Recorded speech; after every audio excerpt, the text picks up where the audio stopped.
Hi viewers, welcome to Bhaskar's area. AP mega డిఎస్సికి సంబంధించిన ఫలితాలపై తీవ్ర ఉత్కంఠత నెలకొని ఉంది. ఒక పక్క ఆంధ్రప్రదేశ్ ప్రభుత్వం ఫైనల్ కి విడుదల చేసింది. మరి ఫైనల్ కి విడుదల చేసినప్పటికీ అందులో కూడా చాలా తప్పులు ఉన్నాయి అంటూ చాలా మంది అభ్యర్థులు పేర్కొనడంతో మరి ఆ తప్పులను సవరించి ప్రభుత్వం మరలా ఫైనల్ కీని ఇస్తుందా, లేకుంటే అదే ఫైనల్ కీతో మరి ముందుకెళ్తుందా అనే అనుమానాలు అభ్యర్థుల్లో తీవ్రంగా ఉన్నాయి. దీంతో మరి తీవ్ర ఉత్కంఠత అనేది నెలకొని ఉంది. మరి ఫైనల్ కీని మార్పులు చేసి ప్రభుత్వం విడుదల చేయాలి అని భావిస్తోంది. అలా విడుదల చేసిన తర్వాత ఆ ఫైనల్ కీ ఆధారంగానే ఫలితాలు విడుదల చేసే అవకాశాలు ఉన్నాయి. మరోపక్క ఏపీ మెగా డిఎస్సికి సంబంధించి అభ్యర్థులు ఎంటర్ చేసినటువంటి డేటాను ప్రస్తుతం సరిపోల్చే పని చేస్తున్నట్టు మనకు అర్థమవుతుంది. చాలా మంది అభ్యర్థులు ఏపీ టెట్ కు సంబంధించినటువంటి వివరాలు తప్పుగా ఇచ్చినట్టు కూడా మనకు తెలుస్తోంది. మొత్తం దాదాపుగా 35,000 మంది దాకా టెట్ వివరాలు తప్పుగా ఇచ్చారు. కొద్దిమంది హాల్ టికెట్ నెంబర్స్ తప్పుగా వేయడం, కొద్దిమంది వచ్చిన మార్కులను తక్కువగా వేయడం, కొద్దిమంది వచ్చిన మార్కులను ఎక్కువగా వేయడం, మరికొద్ది మంది మరి అసలు టెట్టే క్వాలిఫై కాకపోయినప్పటికీ టెట్ క్వాలిఫై అయినట్టుగా వేసి ఏపీ డిఎస్సి పరీక్షలు రాయడం, ఇలా చాలా రకాలైనటువంటి తప్పులనేవి మరి జరగడంతో వాటన్నిటిని సరిదిద్ది మరి మెరిట్ లిస్టులు విడుదల చేయాలని ప్రభుత్వం భావిస్తోంది. ఇలా మొత్తానికి డిఎస్సిలో చాలా రకాలైనటువంటి తప్పిదాల వల్ల కావచ్చు, లేదా సోషల్ మీడియాలో వచ్చేటటువంటి వివిధ వదంతులు కావచ్చు, వీటన్నిటినీ మరి అభ్యర్థులు చూస్తూ వింటూ మరి తీవ్ర ఉత్కంఠకు మరి డిఎస్సి ఫలితాలకు సంబంధించి లోనవుతూ ఉన్నారు. మరి ప్రభుత్వం మరోపక్క నార్మలైజేషన్ చేసి కూడా ఫలితాలు విడుదల చేయాలి. ఆ నార్మలైజేషన్ చేస్తే ఫలితాలు ఏ విధంగా మారబోతాయి, మార్క్స్ పెరుగుతాయా, మార్క్స్ తగ్గుతాయా అని కొద్దిమంది మరి హైరాణ పడుతూ ఉంటే, మరికొద్ది మంది ఎవరైతే మరి టీజీటీ పీజీటీ ఉద్యోగాలకు దరఖాస్తు చేసినటువంటి వారు ఉంటారో అటువంటి వారు మరి ఇంగ్లీష్ ప్రొఫిషియన్సీ టెస్ట్ మరి అంటే దగ్గరలో మరి 2-3 మార్కులతో ఇంగ్లీష్ ప్రొఫిషియన్సీ టెస్ట్ క్వాలిఫైయింగ్ కు దూరంలో ఉన్నటువంటి అభ్యర్థులు మరి మాకు మార్క్స్ పెరుగుతాయా లేదా మార్క్స్ తగ్గుతాయా అంటూ బార్డర్ లో ఉన్నటువంటి అభ్యర్థులు కూడా మరి తీవ్ర ఆందోళనకు గురవుతున్నారు.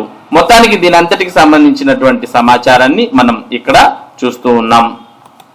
డిఎస్సి ఫలితాలపై తీవ్ర ఉత్కంఠ, ఎప్పుడెప్పుడా అని ఎదురు చూస్తున్న అభ్యర్థులు.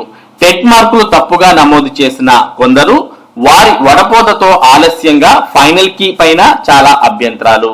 ఫలితాలపై సోషల్ మీడియాలో రకరకాల వదంతులు. ఈ నెల 16 నుంచి సర్టిఫికెట్ల పరిశీలన.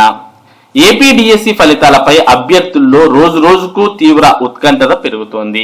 ఫలితాల విడుదలపై కొద్ది రోజులుగా పాఠశాల విద్యాశాఖ నుంచి ఎటువంటి ప్రకటనలు విడుదల కాలేదు.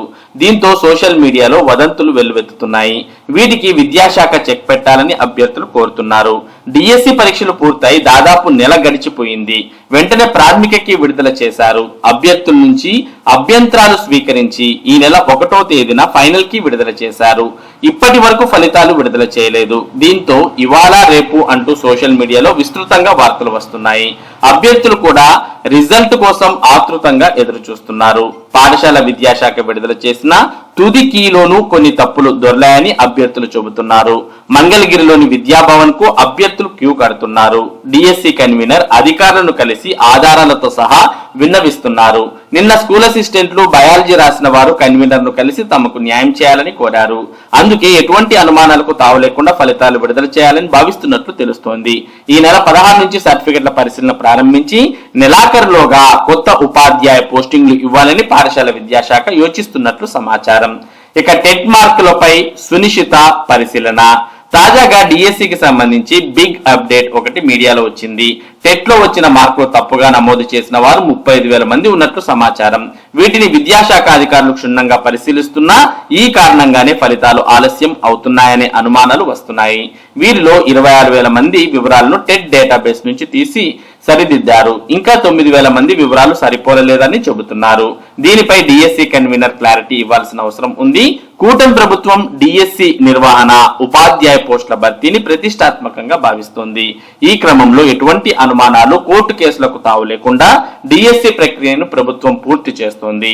ముందుగా అనుకున్నట్టుగానే ఈ నెల 2వ వారం తర్వాత అభ్యర్థుల సర్టిఫికెట్ పోస్టుల పరిశీలన వచ్చే నెల 5న ఉపాధ్యాయ దినోత్సవం సందర్భంగా నియామక పత్రాలు ఇస్తారని అభ్యర్థులు ఎదురు చూస్తూ ఉన్నారు. మొత్తానికి మరి ఈ నెల 16వ తేదీ నుంచి సర్టిఫికేట్ వెరిఫికేషన్ ప్రారంభం అవ్వాలని, అలాగే ఉపాధ్యాయ దినోత్సవానికల్లా ఉపాధ్యాయులుగా ఉండాలని అభ్యర్థులు కోరుతూ ఉన్నారు. మరి ఇది డిఎస్సికి సంబంధించినటువంటి ముఖ్యమైన సమాచారం. ఇటువంటి ముఖ్యమైన సమాచారాన్ని భాస్కర్స్ ఏరియా మీకు అందిస్తూ ఉంటుంది. మరి ఈ సమాచారం మీరు మిస్ కాకుండా పొందడానికి మన భాస్కర్స్ ఏరియా యూట్యూబ్ ఛానల్ కు సబ్స్క్రైబ్ అవ్వండి. Thank you for watching this video.